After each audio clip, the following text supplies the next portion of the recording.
Amém. Graças a Deus. Nós lemos uma passagem bíblica, Romanos capítulo de número 6, versículos de número 1 e versículo de número 2. Romanos capítulo 6, versículo de número 1 e também o versículo de número 2. Glória a Jesus. O apóstolo Paulo faz uma pergunta e também ele faz duas perguntas e dá uma resposta, dizendo: que diremos, pois? Permaneceremos no pecado para que a graça seja mais abundante? Que diremos, pois? Permaneceremos no pecado para que a graça se torne mais abundante? Aí o próprio apóstolo Paulo dá a resposta dizendo: de maneira nenhuma. Nós que estamos mortos para o pecado, como viveremos ainda nele? De maneira nenhuma. Nós que morremos para o pecado, como viveremos ainda nele? No finalzinho ele faz uma outra pergunta. Ele diz: de maneira nenhuma. E aí afirma dizendo: nós que morremos para o pecado, como viveremos ainda nele ou no pecado? Eu acho interessante que quando nós lemos essa passagem bíblica, muitas das vezes não entendemos, e isso é prova. Às vezes não entendemos essa passagem bíblica, e um dos escritores, eu não me lembro, ele diz que tem passagens que o apóstolo Paulo fala que é de difícil entendimento, e às vezes nós lemos e passamos de largo por não entendermos.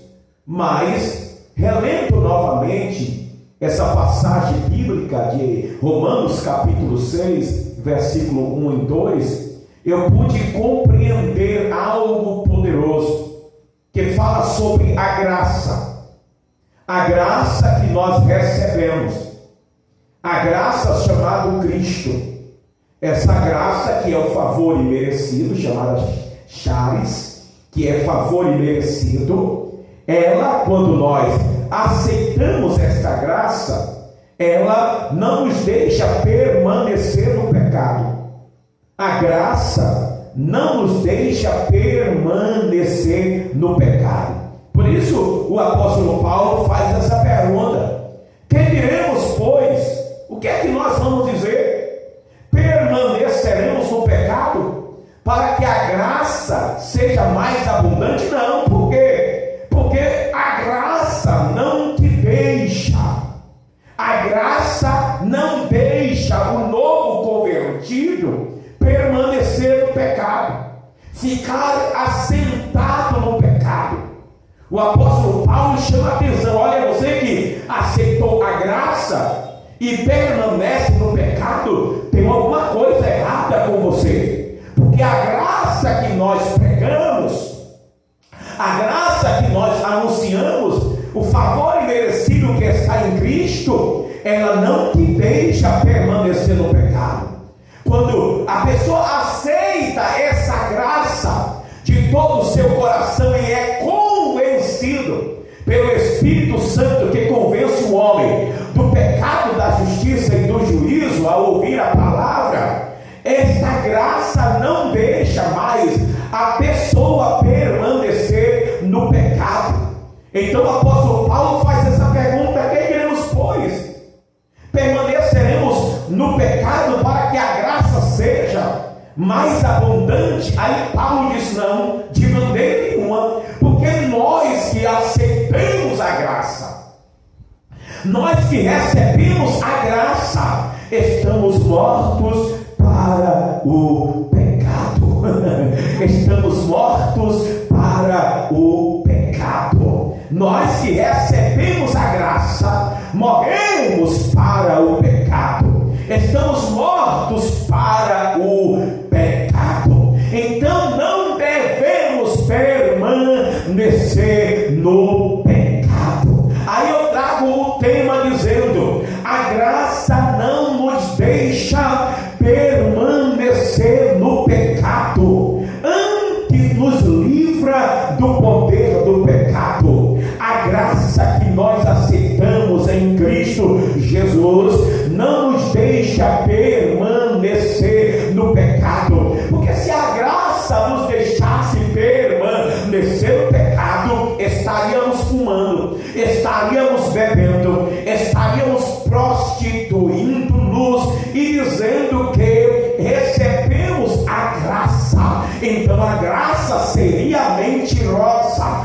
Ora, mas ela seria mentirosa de que forma? Se verdadeiramente ela não nos libertasse do poder do pecado. Mas a graça não é mentirosa, porque quando nós aceitamos a graça de todo o coração, a graça nos liberta do poder do pecado, não nos deixa permanecer no pecado. É por isso que, louvado seja Deus, nós não bebemos, nós não fumamos, nós não nos prostituímos, não praticamos mais as coisas que praticávamos no passado, porque recebemos a graça de coração aberto, de bom grado, não com o coração endurecido. Porque pode acontecer sim de alguém receber a graça e vez por outra você vê-lo fazendo as coisas do passado, mas porque ele recebeu a graça e permanece fazendo as coisas do passado,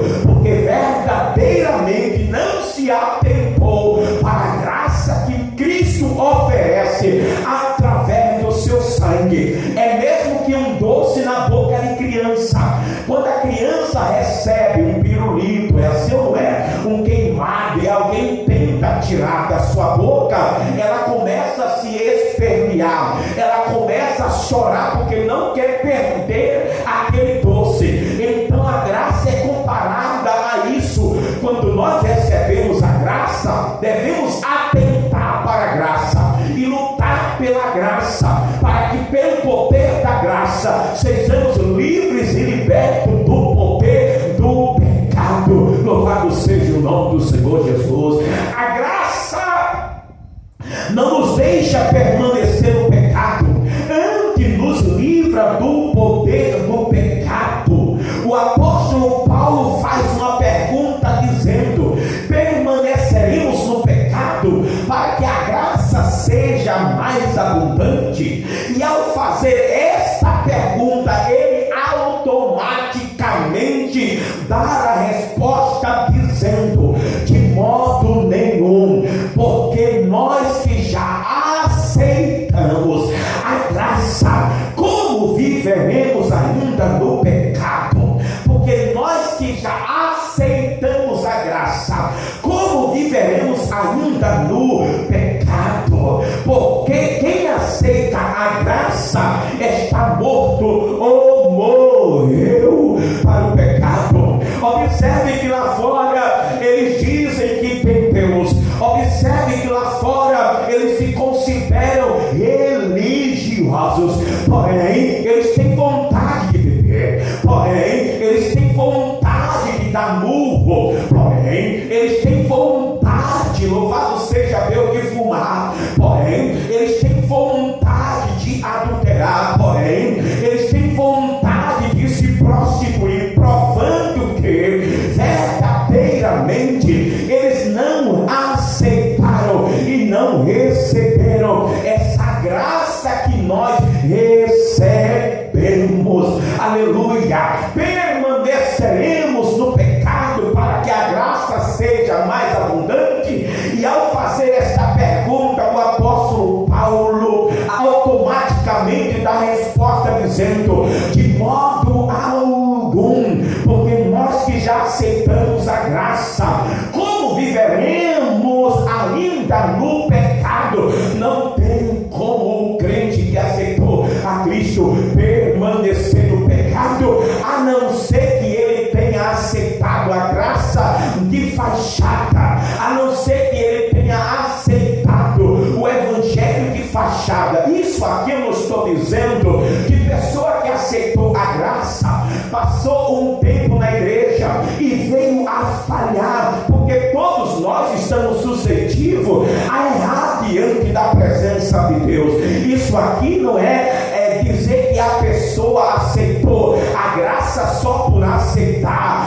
Pode haver alguns contratempos, mas tem pessoas que realmente aceitam a graça só por aceitar, e por aceitar a graça, tão somente por aceitar, permanece no pecado, permanece praticando as coisas desse mundo. Mas nós louvamos a Deus, sabe por quê? Porque nós aceitamos a graça de todo o nosso coração e não permanecemos mais no pecado. Aleluia! A graça nos libertou do poder do pecado. Louvado seja o nome do Senhor. Observe, a graça nos mata para o pecado, a graça nos tira, aleluia, a graça tira de nós o desejo para o pecado. A graça nos mata para o pecado, a graça tira de nós o desejo para o pecado, a graça nos ensina a lutar contra o pecado. E assim não é. A graça nos ensina a lutar contra o pecado. Aprendemos a jejuar, aprendemos a orar, aprendemos a ler a Bíblia, aprendemos a vir aos cultos, aprendemos, assim não é, estar louvando a Deus, aprendemos a rejeitar o pecado. Então a graça não nos deixa lá no pecado, ao contrário, a graça nos mata para o pecado, a graça tira de nós o desejo para o pecado, a graça nos ensina a lutar contra o pecado, pois a graça não nos deixa permanecer no pecado. É prova, porque quando nós não éramos cristãos, apesar que a minha esposa nasceu já crente, mas quando nós, aleluia, não éramos cristãos, nós andávamos depravados, nós andávamos de qualquer jeito, de qualquer forma, desnudo, maltrapilho, mostrando até o que não devia mostrar. É assim ou é? Mas quando nós aceitamos a graça de todo o nosso coração, começamos a procurar nos vestir, procuramos a nos calçar, procuramos andar bem arrumadinho, cabelo cortado, é assim ou não é? Bem afeiçoado, uma característica de cidadão do céu. Então a graça não nos deixa permanecer no pecado. A nossa vida muda, a nossa vida mudou, e é isso que Jesus Cristo quer fazer com as pessoas que receberem a graça. Aleluia! Se você aceita a graça não te deixa mais no pecado. Quem se lembra, irmão, de Salmo de número 40, o salmo que quase todo mundo fala? Salmo de número 40 é um salmo conhecido.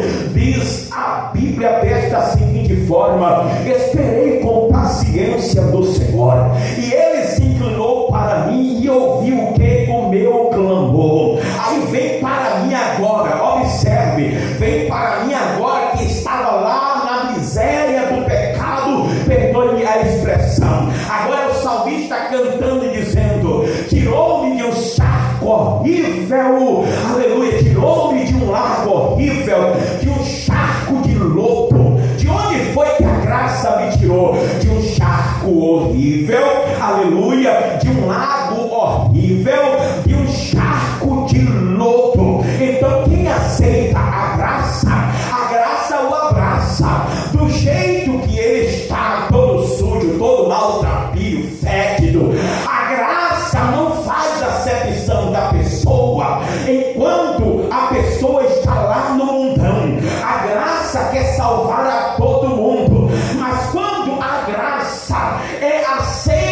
por alguém, a graça abraça esta pessoa e diz: a partir de hoje, tu não permanecerá nesse lago horrível,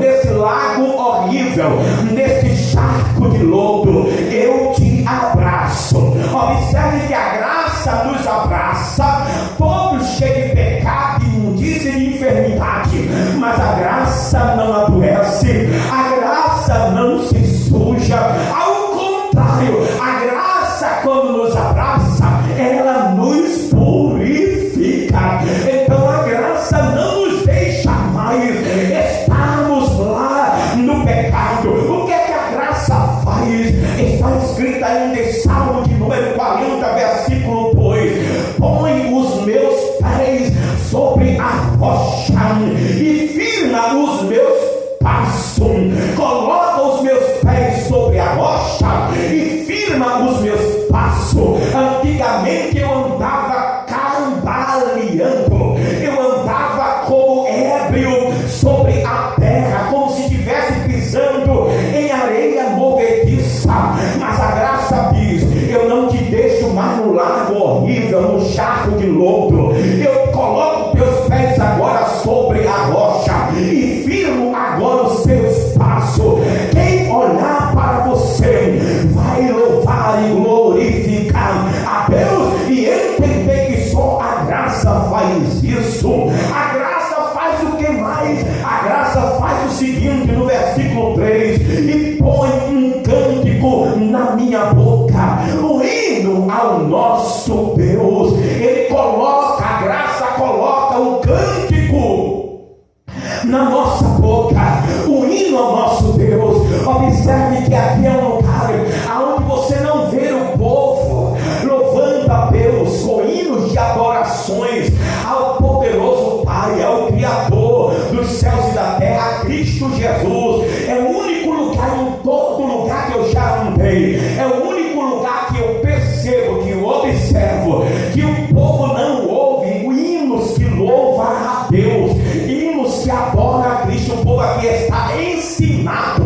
a não ouvir música de crente, está ensinado a não ouvir louvor de crente. Por quê? Porque ele sabe, Satanás sabe, que se esse povo começar a ouvir os hinos do Senhor, aleluia, vai começar a cantar a Deus, vai começar a exaltar ao Todo-Poderoso. Ele coloca, a graça coloca um hino, um cântico na nossa boca, um hino ao nosso Deus. E a Bíblia diz que muitos vão ver isso, irmãozinho, e vão entender, e vão confiar no Senhor, vão dizer: olha, ele fumava, mas não fuma mais, está cantando hino de louvores a Deus. Ela bebia, mas não bebe mais, eu vejo somente ela cantando, exaltando o nome do Senhor. Era um perdido, era uma perdida, ninguém queria conta com ele, ninguém queria conta com ela. Ela tinha uma fama, ele tinha uma fama, mas hoje eu temo a Deus, porque eu vejo que verdadeiramente só Deus pode fazer isto que fez na vida dele, que fez na vida dela. A graça não nos deixa permanecer no pecado. Se você aceita a graça te arranca do pecado, a graça te arranca do pecado. Então, se eu recebi a graça, como é que eu vou permanecer no pecado que antigamente me condenava e me levava para o inferno? Como é que eu digo que eu sou religioso? Como é que eu digo que eu tenho a Deus, que eu tenho a Cristo, mas eu permaneço no pecado que me condena e que me leva para o inferno? Mas quem aceita a graça se entrega de coração a graça arranca a pessoa do pecado. Louvado seja o nome do Senhor Jesus. A graça não te deixa com o mesmo desejo, aleluia, que você hoje tem no pecado. Escute, a graça não deixa o pecador que aceita Cristo com o mesmo desejo que ele tinha no pecado. A graça, quem aceita a graça não deixa o pecador com o mesmo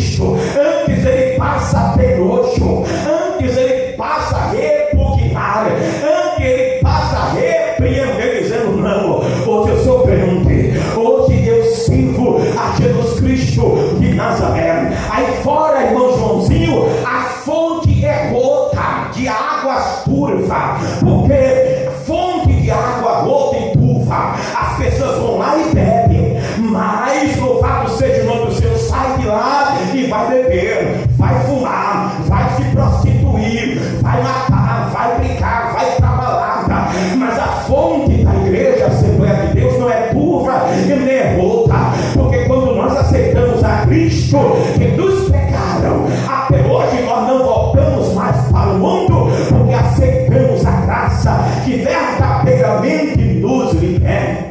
Aleluia. Você pode até dizer: eu quero até aceitar a Cristo, mas não consigo deixar o desejo, a vontade do pecado. Eu quero até aceitar a Cristo, mas não consigo deixar o desejo, a vontade do pecado. Mas se você aceitar a graça não te deixa permanecer no pecado.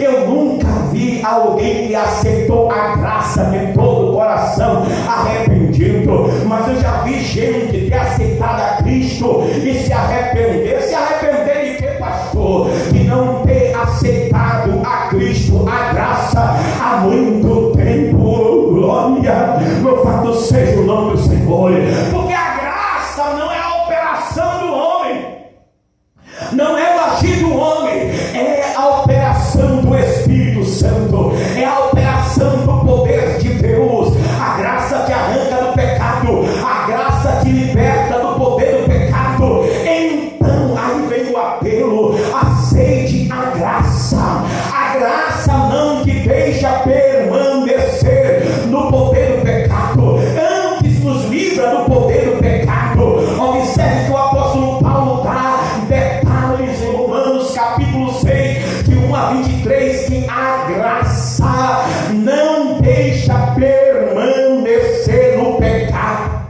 Agora, se acontecer que a graça te deixar permanecer no pecado, não é culpa da graça. Agora, se a graça te deixar permanecer no pecado, não é culpa da graça, mas foi você, ou eu, ou nós, que aceitando a graça, não optou em fazer o que a graça nos orienta a fazer, porque a graça nos orienta, irmão. A graça nos orienta, é assim, não é? Quantas vezes está aí a irmã Josefa, que aceitou a Cristo já tem alguns anos, eu acredito que sempre chegou alguém para dizer, para tentar tirá-la da presença do Senhor, para tentar tirar a irmã da orientação da graça.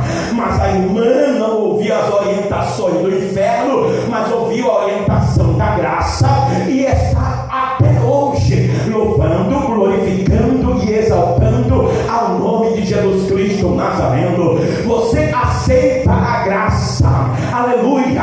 Você aceitou a graça, mas preferiu permanecer no pecado, preferiu permanecer pecando diante da presença de Deus. Então, se você vê alguém dizendo: eu aceitei a graça e nada aconteceu na minha vida, é porque ela que aceitou a Cristo, aceitou a graça, não seguiu as orientações da graça. Vou ler aqui rapidinho Romanos capítulo de número 6, tem um tremendo. Romanos capítulo de número 6 vai encaixar isso que eu estou falando aqui para os irmãos. Capítulo 6, versículo 17, vai dizer, para você entender que tem pessoas que aceitam a graça, mas permanecem bebendo, fumando, se prostituindo, mentindo e dizendo que é crente, dando escândalo e dando mau testemunho. Isso eu não estou dizendo que pode acontecer. Tem gente que aceita realmente a graça verdadeiramente, e acontece às vezes acidente de percurso na vida da pessoa. A pessoa vem até a pecar, mas não deixa a graça, não abandona a graça, reconhece que é miserável, pecador, e busca o perdão como Salmo de número 51. Agora observe o que está escrito aqui, Romanos 6, versículo 17. Mas graças a Deus, que tendo sido servos do pecado, mas graças a Deus, que nós tendo sido servos do pecado, vou repetir, mas graças a Deus, que tendo sido servo do pecado, que nós tendo sido servos do pecado, observe, já não somos mais servos do pecado, obedecer de coração a forma de doutrina que fostes entregue, obedecer de coração a forma de doutrina que fostes entregue. Então, se eu permaneço no pecado, aceitando a graça, é porque eu não obedeci a forma de doutrina que a mim me foi entregue. Só permanece preso no pecado quem não obedece a forma de doutrina que a igreja entrega para aqueles que aceitou a Cristo como o único e suficiente Salvador da nossa vida. Que Deus continue nos abençoando. Amém.